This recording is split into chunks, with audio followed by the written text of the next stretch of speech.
buenas tardes de San Luis, Missouri, para Te lo cuento News. Les informa Francis Julio. Y debido al caso Ferguson, realizamos una entrevista al abogado penalista Richard Hine, quien es miembro de la firma Hine en esta localidad y de igual forma pertenece a la comunidad latina. ¿Cuál Veamos es las declaraciones. la actualidad del caso de Ferguson, Missouri, en cuanto al aspecto legal? Efectivamente, para que sepan un poco los televidentes sobre el proceso que utilizamos en los Estados Unidos y precisamente en el estado de Missouri, el fiscal del condado tiene dos maneras de presentar un caso en la corte. Una manera es por información, es decir, normalmente presentándoselo a la corte en base a una declaración jurada de algún oficial de policía o algún oficial investigativo.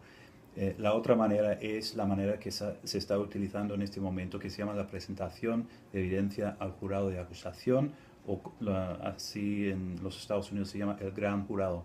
¿Qué hace el gran jurado o el jurado de acusación? El jurado de acusación recibe evidencia en base a cualquier investigación policial que se ha llevado a cabo. También tiene el poder para citar a testigos a venir a declarar ante ellos.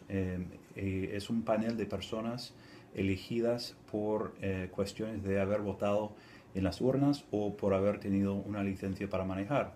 Entonces es compuesto este jurado por 12 personas del público, son civiles, y normalmente en Missouri tienen un mandato de entre 4 y 5 meses reuniéndose en el condado de San Luis precisamente cada miércoles. Entonces normalmente se le pide al prospectivo jurado de que esté disponible por 4 o 5 meses seguidos. Ese jurado de acusación puede tomar su tiempo, especialmente en este caso, aunque en muchos casos el periodo de investigación o presentación de evidencia ante el jurado de acusación puede correr entre 15 minutos o un par de días. Es decir, depende del complejo del caso. Este caso siendo tan complejo, con tantos testigos, tanta evidencia pericial, tanta evidencia de video, etcétera, el fiscal en este caso ha hecho una declaración esta semana de que se espera una convocatoria de presentación de evidencia de unas 8 semanas. Así que todavía hasta octubre van a estar reuniéndose cada miércoles para mirar la evidencia que se ha desarrollado a raíz de la Asimismo, investigación. el abogado Hine habló sobre el área jurídica y penal en el cual está el caso actualmente. La rigidez con la cual se está revisando la evidencia presentada va a determinarse si se levantan cargos o no. Y esa es la decisión final del jurado de acusación al nivel estatal. Ahora, si quiere hablar de otro procedimiento federal, podríamos hablar sobre el proceso de un gran jurado o jurado de acusación convocado por el Procurador General de los Estados Unidos en base a una violación presunta de los derechos civiles del difunto Michael Brown. Pero eso sería llevado a cabo por otra soberanía, que es el gobierno federal, siendo pues un sistema federal los Estados Acerca Unidos. del ámbito forense, que lo ha llevado a pensar, que lo ha llevado a analizar, no solamente ha tenido una autopsia, ya han habido dos. Efectivamente, habrá una tercera tomando en cuenta varias opiniones periciales que van a escucharse.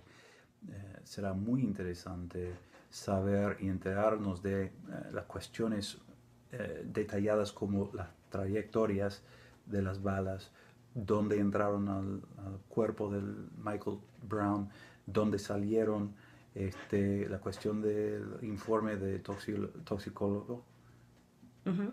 la cuestión del informe del toxicólogo para ver si tenía alguna clase de droga en su sistema, en su muerte, para poder entonces intentar volver a hacer lo que sucedió o recrear los acontecimientos de aquel día para ver la posición de su cuerpo en el momento de la bala. El otro punto muy interesante desde el punto de vista legal es que para poder asesorar y evaluar el caso, hay que analizar cada bala y para que pueda un oficial de policía tirar una bala o utilizar fuerza letal, tiene que tener un sentimiento de posible daño extremo para él o una amenaza de su vida. Y eso tiene que analizarse en cada tiro. Entonces, utilizando eso como punto de embarcación para analizar cada bala, va a ser un trabajo tremendo y un punto muy interesante desde el punto de vista pericial. Recién que tomó lugar a unas 3 millas, a unos 5 kilómetros de los acontecimientos del caso de Michael Brown, en otro condado con otra delegación de policía involucrada, pero igual vecinos, ¿no? Similar. Efectivamente. La gran diferencia entre los casos es que el caso de Michael Brown, el señor, más bien el joven, que tenía 18 años, no tenía ningún armamento, ninguna arma, ninguna pistola, ningún cuchillo, ni nada de esto. El que falleció luego, a los 10 días me parece, a balazos del policía, tenía en su mano el cuchillo y aparentemente se le acercaba y amenazaba a los policías involucrados. Por eso, pues, es una gran diferencia. Puede distinguirse los dos casos de esa manera. Pero no debería haber, disculpe que le interrumpa, no debería haber un mecanismo de defensa por parte de la policía sin necesidad de asesinarlo directamente. Las hay. Hay otras armas que pueden utilizarse. Hay una pistola eléctrica que le puede tirar y que le pudo haber utilizado en este caso para bloquear su agresión.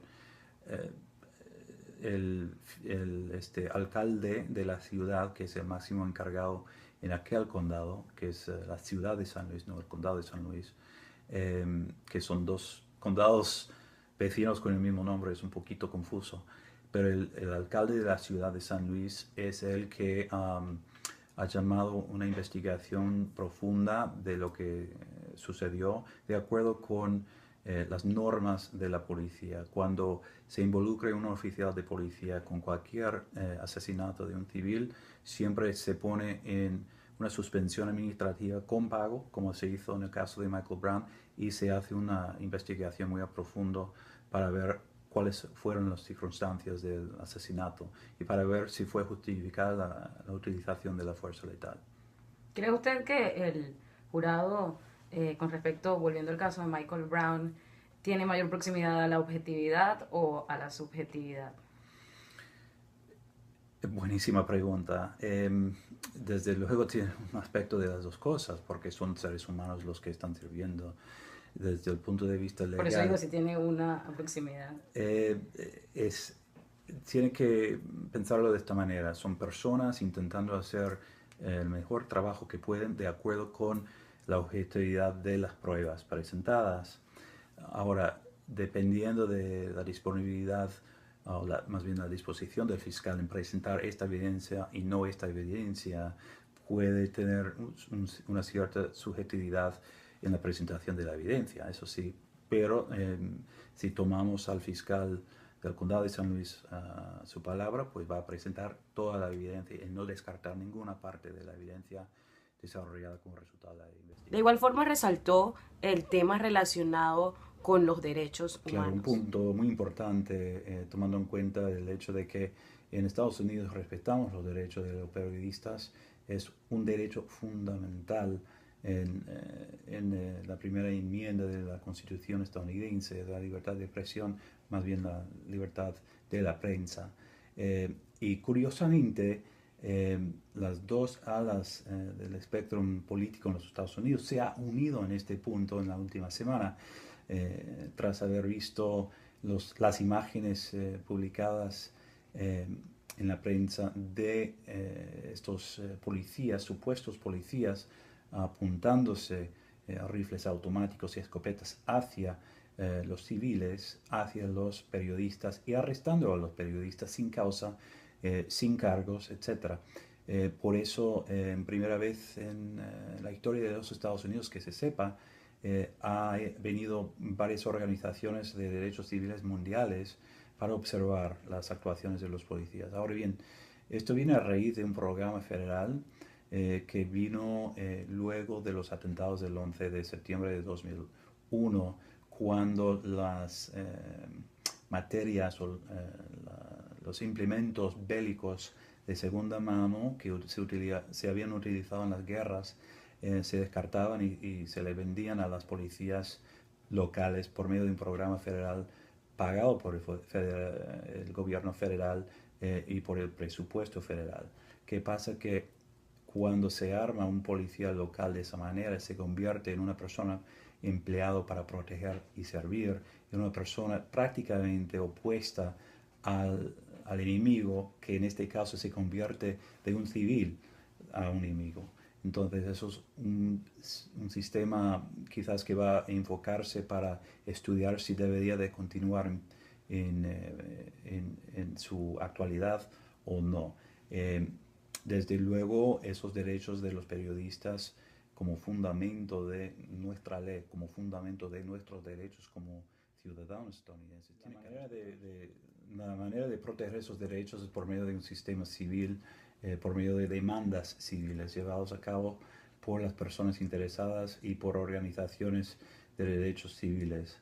El ACLU en los Estados Unidos es la organización más reconocida en ese sentido y es una organización sin fines de lucro que va por todo el país intentando proteger esos derechos de los civiles, de los periodistas, de cualquier persona afectada por actuaciones gubernamentales, que en este caso sería pues la actuación de los policías involucradas. El abogado Hein concluyó con un mensaje. No siendo latino yo, pero sirviendo a la comunidad latina, la comunidad latina tiene que darse cuenta de que cuenta, de que tiene todos los derechos de los demás en este país y no debe de quedarse callada cuando se vean los derechos no respetados, cuando se vean actuaciones que no sean razonables en base a su raza, en base a su país de origen, etc. Deberían de estar cómodos los latinos en llamar la atención a cualquier clase de abuso que se ve y de apoyarse en lo que es la ley y lo que es realmente un derecho que tiene bajo nuestra constitución. Con relación a las protestas que se realizaron en Venezuela en meses pasados, ¿cree usted que puede haber una analogía con respecto a este caso? ¿Cómo las fuerzas gubernamentales tratan a los ciudadanos, y no solamente los ciudadanos, periodistas también? Si hay algún intento de hacer una comparación, me parece que no está bien ubicada. La cuestión de la fuerza policial que se ha utilizado en Ferguson no creo que tiene nada que ver, ninguna comparación con lo que ha utilizado el régimen de Maduro en, por ejemplo, Táchira, en, por ejemplo, Caracas, en Mérida, en San Cristóbal, las represalias en contra de los periodistas. Yo creo que es una cuestión de un cambio de psicología por parte de los oficiales de policía porque tienen armamentos bélicos y quieren utilizarlos. O sea, si usted puede en las manos de una persona no bien entrenada con estas clases de armas, juguetes, digamos, pues el nene quiere jugar. Diría que el régimen del gobernador Nixon y el régimen del fiscal McCullough no es el régimen de Nicolás Maduro, en absoluto, no tiene nada que ver. Aunque, pues, los políticos aquí en los Estados Unidos se han dado cuenta de que se han hecho ciertos pasos hacia un camino que no queremos investigar. Finalmente, estas fueron las declaraciones del abogado penalista Richard Hein en torno al caso Ferguson, Missouri. Se tiene previsto que para este lunes se lleve a cabo los actos funerarios de Michael Brown, el joven de 18 años asesinado hace más de 10 días en dicha localidad. Esto fue un reporte especial para Te lo Cuento News. Francis Julio desde San Luis, Missouri.